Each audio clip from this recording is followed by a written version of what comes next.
전지전능하시고 만왕의 왕 되신 하나님 아버지, 죄와 허물이 많은 저희를 구원해 주시고 하나님의 자녀로 삼아 주신 하나님 아버지께 영광과 찬양을 올려드립니다.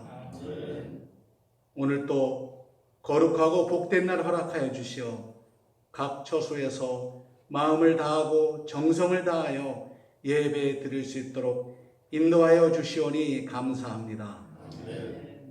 지난 한 주간도 주님께서 우리가 늘 은혜 가운데 있기를 원하시지만 우리는 너무도 부족하고 연약한 죄인이었습니다. 끊임없이 죄에 유혹되어 죄의 노예가 되고 있음을 고백합니다. 주님, 우리 죄를 용서하여 주시고 세상과 구별된 삶을 살아갈 수 있도록 인도하여 주시옵소서. 지금 민족 명절인 추석 연휴를 지내고 있습니다.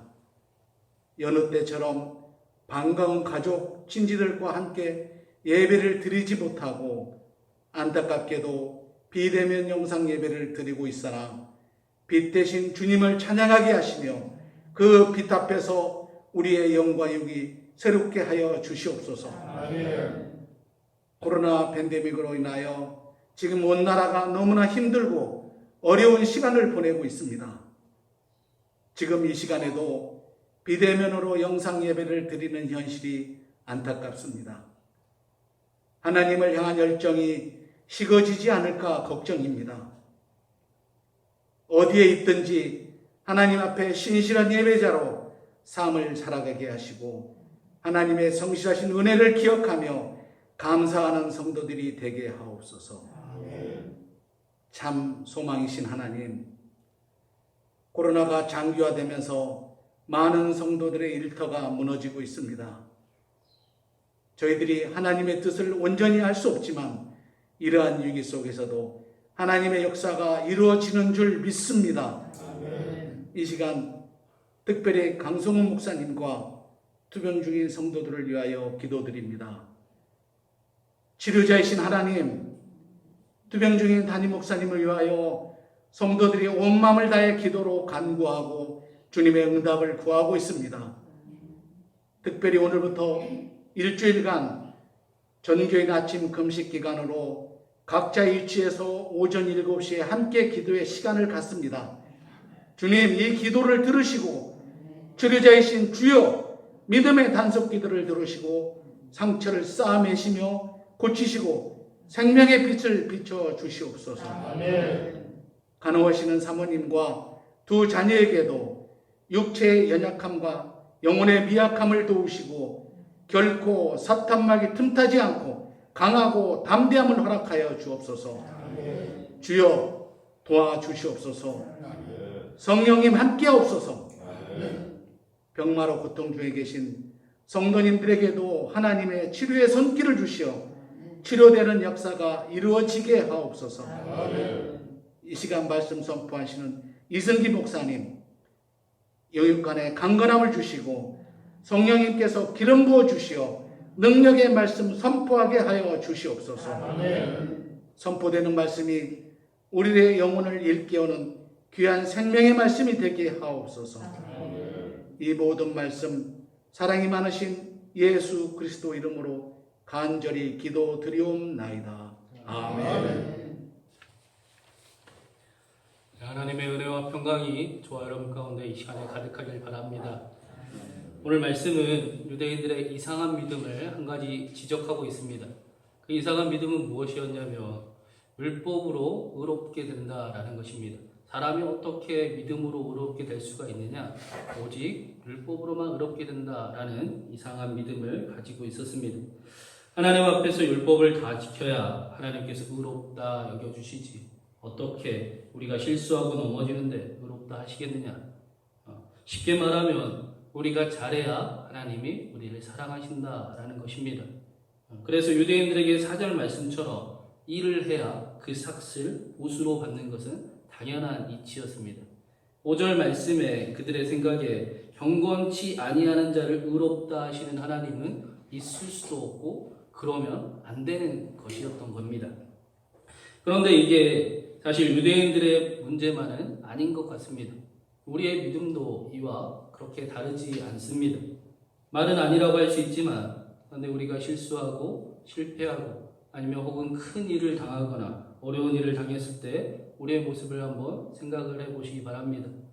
큰 일이 당하면 하나님께서 마치 나를 떠나버리신 것 같고, 혹은 실패와 실수를 했을 때는 하나님 앞에 숨어야 할 것 같고 감춰야 할 것 같고 숨기고 싶지는 않으십니까? 그리고 생각하기를 하나님, 내가 제대로 믿을 때, 내가 좀 하나님 앞에 괜찮아 보일 때 하나님 앞에 다시 서겠습니다, 잘 믿겠습니다 라고 하거나, 아니면 망각의 힘을 빌려 하나님과의 관계가 괜찮아지면 다시 하나님 앞에 서기도 합니다. 유대인들도 이렇게 생각을 했습니다. 그래서 바울이 믿음으로, 오직 믿음으로 의롭게 되는 겁니다 라고 이야기할 때, 당신 그렇게 말하는 증거 있습니까? 증언 있습니까? 라고 되묻고 있는 것입니다. 그런 유대인들을 위해, 또 우리들을 위해서 바울은 아브라함의 증언을 오늘 말씀에 소개를 하고 있습니다. 아브라함은 유대교와 이슬람교와 기독교에서 가장 위대한 인물입니다. 하나님께서 아브라함을 부르실 때 하나님의 친구라, 하나님의 벗이다 라고 불렀습니다. 잘 아시다시피 창세기 11장 마지막에 아브라함이 처음 성경에 등장을 하는데요. 이스라엘의 역사는 이때부터 시작이 되는 겁니다. 그래서 아브라함이 이스라엘 역사의 시작이기 때문에 아브라함을 빼면 이스라엘도 사실은 없습니다.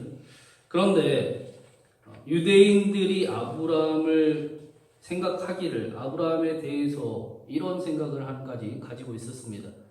유대인의 한 랍비의 말을 빌어서 표현을 하면요, 아브라함은 하나님과 하는 모든 일에 완벽을 했고 아브라함의 삶을 통해 나타난 그 의로움으로 하나님께 축복을 받았다라고 믿었던 것입니다. 유대인들은 아브라함이 모든 일을 완벽하게 했기 때문에, 그 의로움의 행위 때문에 하나님이 복을 주신 것이다 라고 믿었습니다. 그래서 유대인들에게 아브라함은 대단한 믿음을 가진 사람이었고, 어쩌면 인간의 수준을 뛰어넘는 그런 인물로 여겼을지도 모르겠습니다. 이렇게 이야기하는 유대인들에게 바울이 오늘 말씀에, 그렇습니까? 그러면 성경은 뭐라 하는지 우리 한번 봐봅시다 라고 3절의 말씀을 하고 있습니다. 우리 3절 말씀 한번 같이 읽어보겠습니다. 3절 읽습니다. 성경이 무엇을 말하느냐? 아브라함이 하나님을 믿음에 그것이 그에게 의로 여겨진 바 되었느니라. 이게 무슨 뜻인가? 바울은 그 로마서 4장을 읽는 모든 사람들이 아브라함에 대해서 잘 알고 있다는 것을 전제로 말씀을 전하고 있는 겁니다. 여러분도 잘 아시겠지만 제가 친절하게 조금 설명을 해 보겠습니다. 창세기 12장에 하나님께서 아브라함을 찾아오셨습니다. 그리고 아브라함에 말씀하시기를 나를 믿고 약속의 땅으로 가라 라고 말씀을 하셨어요. 아브라함은 정말 착하게도 하나님을 믿고 약속의 땅으로 갔지요. 그런데 그 땅에 기근이 듭니다. 먹을 게 없습니다. 그래서 하나님께 묻지 않고 애국으로 내려가 버립니다.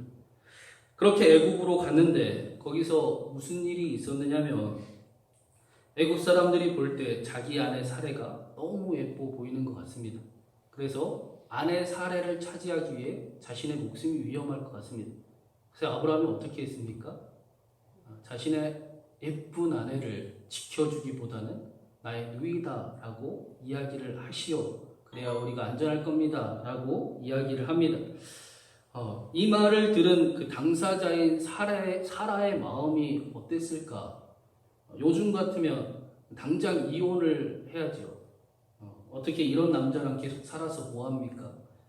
진짜 그 사람이 어떤 사람인가는 어려운 환경에서 그 사람의 진가를 볼 수 있지 않습니까?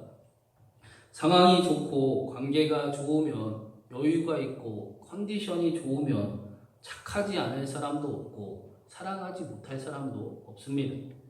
정말 그 사람이 멋진 사람인가? 이 사람 정말 괜찮네. 저 사람은 정말 사랑하면서 살아가는 사람이구나 라는 것은 사랑할 수 없는 관계에서 상황이 좋지 않을 때 진짜 그 사람이 어떤 사람인지가 나타나는 것입니다. 그러면 아브라함은 의로운 사람입니까? 악한 사람입니까?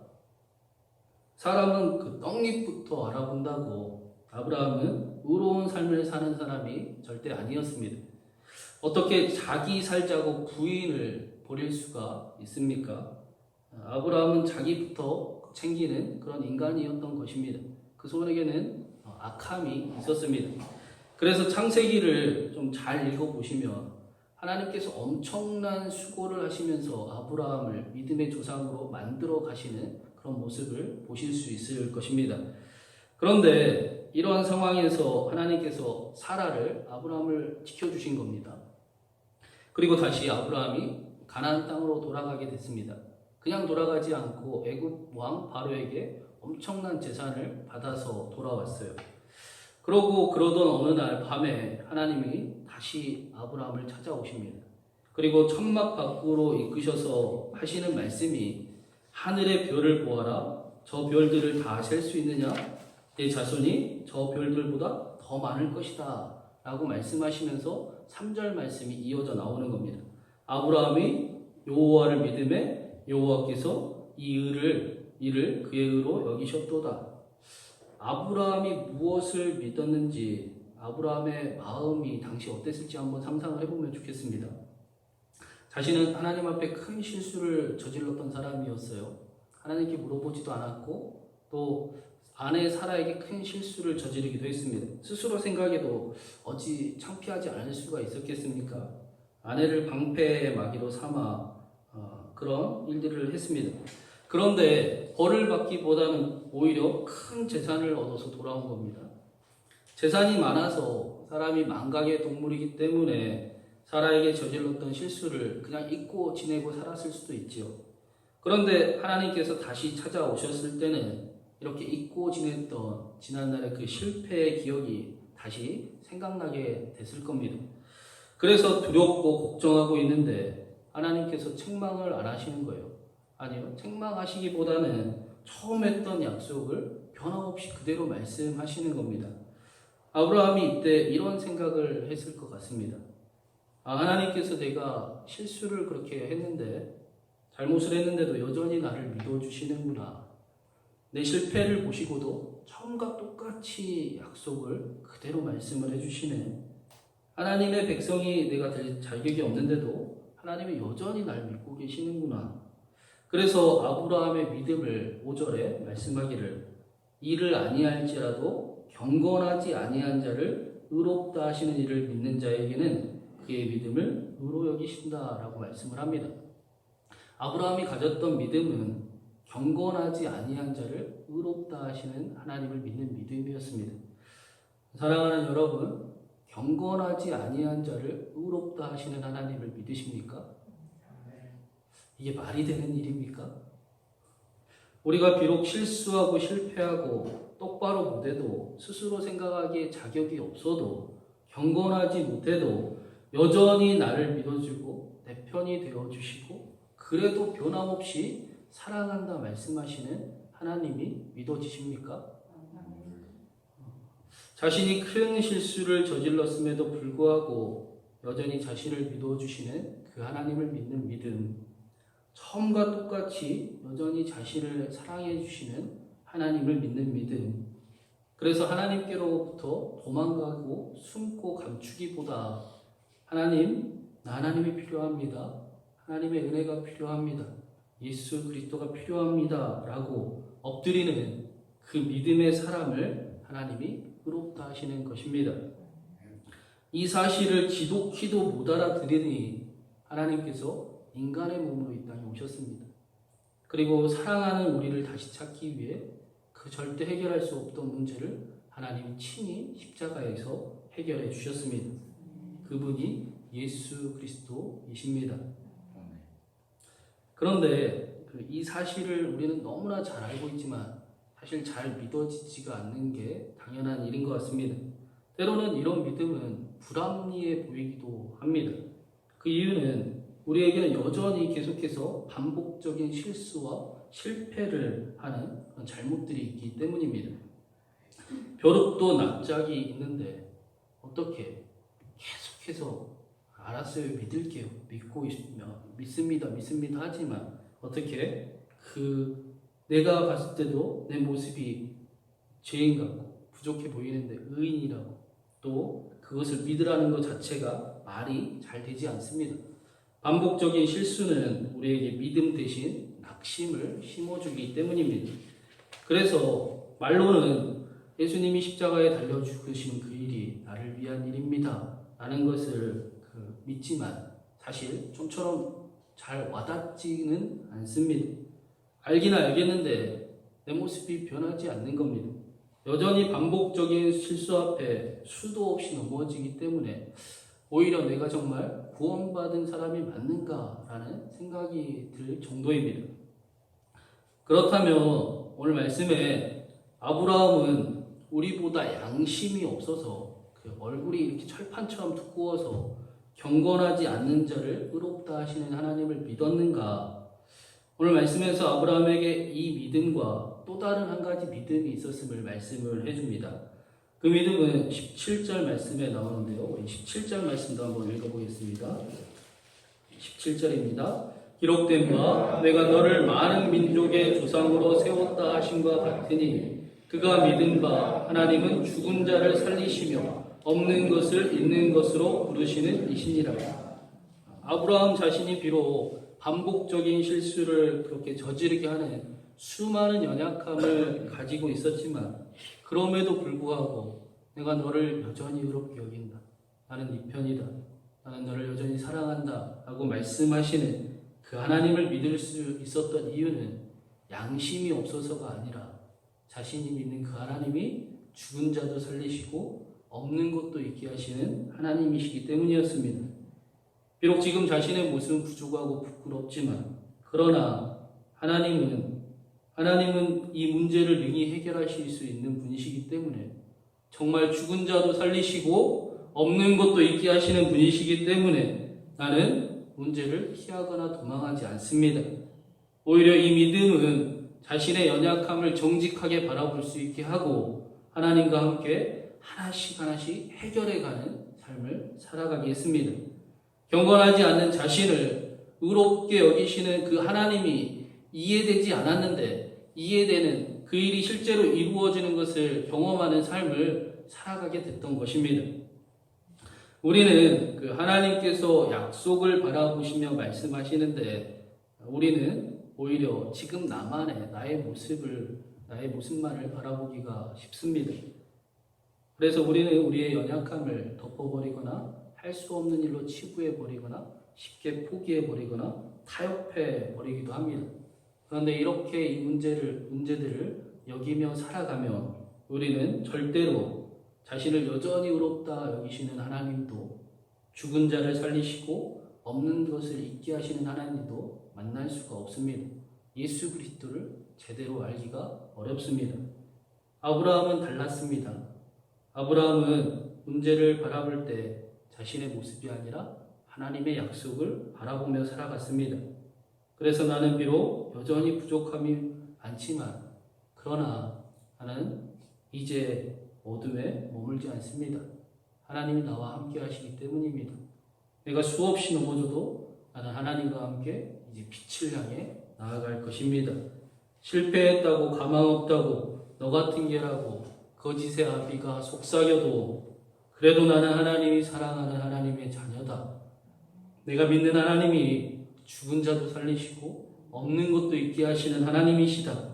하나님께서 해결하실 것이다. 까불지 말아라. 하나님께서 하실 일을 신뢰하고 소망이 없는 중에도 소망을 가진 삶을 한 걸음 한 걸음 나아가는 그런 삶을 살았습니다. 그런데 마지막으로 이게 제일 중요한 것 같습니다. 이 믿음은 그저 현실을 도피하라는 게 아닙니다. 무조건적인 긍정적인 마음을 가지고 무한 긍정의 그런 마인드를 가지라는 것도 아닙니다. 또 한 번에 하늘에서 딱 하고 생기는 것도 절대 아닙니다. 우리 18절 19절 말씀을 마지막으로 한번 같이 읽어보면 좋겠습니다. 18절 19절 말씀 읽겠습니다. 아브라함이 바랄 수 없는 중에 바라고 믿었으니 이는 내 후손이 이같으리라 하신 말씀대로 많은 민족의 조상이 되게 하려 하심이라. 그가 100세나 되어 자기 몸이 죽은 것 같고 사라의 태가 죽은 것 같음을 알고도 믿음이 약하여지지 아니하고. 아브라함은 19절 말씀처럼 자기 몸이 죽은 것 같고 사라의 태가 죽은 것 같음을 알고 있었습니다. 자신의 이성적인 판단에는 절대로 바랄 수 없는 일인 것도 잘 알고 있었습니다. 자신의 믿음을 가로막는 수많은 장애물들이 자신의 안과 밖에 있었던 것입니다. 그래서 아브라함에게도 많은 실패와 고민과 문제를 만날 수밖에 없었습니다. 그런데요, 아브라함은 그럴 때마다 하나님을 바라봤다고 합니다. 도무지 아무것도 바랄 수 없을 때마다 오히려 그렇기 때문에 하나님을 믿었습니다. 수없이 넘어지고 수도 없이 실패하고 수도 없이 실수해도 도무지 내 힘으로는 해결할 수 없는 큰 문제로 너무 힘이 들어도 그래서 하나님이 더 계셔야 합니다. 그래서 하나님이 더 필요합니다. 그래서 더 하나님을 신뢰합니다. 그렇게 살아갔던 것입니다. 아브라함의 믿음은 한 번에 하늘에서 뚝 떨어진 믿음이 아니라 이렇게 바랄 수 없는 중에 그런 중에도 바라며 믿으며 살아가는 그런 믿음이었습니다. 이러한 삶이 아브라함에게 하나님을 점점 알게 만들었고, 내가 믿는 하나님이 죽은 자도 살리시고 없는 것도 있게 하시는 하나님이구나 하는 것을 경험하게 했던 것입니다. 어제 정철환 전도사님께서 저에게도 담임 목사님을 위한 신광교회 금식 기도 내용을 알려주셨습니다. 인천 주한 장로교회 나겸일 목사님 간증을 들으면서 가장 기억에 남는 표현이 믿음의 행렬이라는 표현이었어요. 급성 간암으로 생명이 얼마 안 남았다는 의사의 선고의 소식을 들었을 때 목사님께서 기도하시지만 하나님께서 치유해 줄 것을 믿습니다라고 기도하지만 목사님의 솔직한 믿음은 1에서 5%밖에 안 되셨다고 했습니다. 오히려 못 산다, 안 된다라는 의심이 너무나 컸습니다. 하지만 그럼에도 바랄 수 없는 중에도 겨자씨만한 믿음을 붙잡고 계속 기도하며 믿음의 행렬을 이어가셨습니다. 목사님의 기도는 점점 마치 요나가 큰 물고기의 뱃속에서 주께서 내 생명을 웅덩이에서 이미 건지셨나이다 라는 기도처럼 점점 확신이 들기 시작을 했습니다. 그리고 바랄 수 없는 중에 바라고 믿었던 그 목사님의 믿음의 행렬, 믿음의 기도는 죽은 자도 살리시고 없는 것을 있게 하시는 성경이 말씀하는 아브라함이 경험했던 그 하나님을 경험하게 했습니다. 아멘. 사랑하는 여러분, 특별히 오늘부터 신광교회 모두는 기도의 행렬을 이어갑니다. 우리의 끈질긴 기도의 행렬에 하나님은 일하실 것이고 아멘. 죽은 자도 살리시고 없는 것도 있게 하시는 하나님께서 강성훈 목사님을 치유해 주실 것입니다. 아멘. 만약 기도의 행렬에 거짓의 아비가 여러분에게 자격을 따지거든 경건하지 않는 자를 의롭다 하시는 하나님을 기억하시기 바랍니다. 아멘. 여러분의 연약함이 기도에 방해가 되거든 죽은 자도 살리시고 없는 것도 있게 하시는 하나님을 기억하시기 바랍니다. 아멘. 한 주간 저와 여러분의 기도의 승리가 우리의 삶의 자리의 승리로 하나님의 영광으로 나타나기를 주님의 이름으로 축원드립니다. 같이 기도하겠습니다. 여호와께서 자기의 백성을 싸매시며 그들의 맞은 자리를 고치시는 날에는 달빛은 햇빛 같겠고 햇빛은 7배가 되어 7날의 빛과 같으리라. 죽은 자도 살리시고 없는 것도 있게 하시는 하나님, 우리는 하나님이 필요합니다. 우리의 기도를 들어주십시오. 우리의 작은 믿음이 큰 믿음이 되도록 우리를 도와주십시오. 그래서 특별히 사랑하는 강성훈 목사님을 치유하여 주십시오. 깨끗하게 치유해 주시고 더 건강하게 하셔서 하나님의 나라를 더욱 멋지게 사역하며 이루어 가도록 하나님의 크신 은총을 더하여 주시옵소서.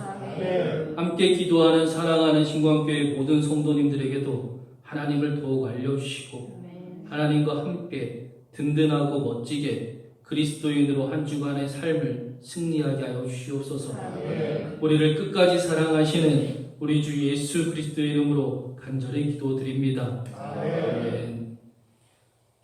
이제는 우리 구주 예수 그리스도의 크신 은혜와 하나님 아버지의 놀라우신 사랑하심과 성령 하나님의 함께하시고 실제하심이 믿음의 행렬을 이어가며 간절히 기도하는 신광교회 모든 성도님들의 머리 위에 또 그들의 기도 가운데 죽은 자도 살리시고 없는 것도 있게 하시는 하나님을 바라보는 모든 교회 권속들을 위해 특별히 강성호 목사님과 강성호 목사님의 가정과 또 의료진들 위해 이 나라 이민족 위에 이제로부터 영원히 함께 하시기를 간절히 축원하옵나이다. 아멘.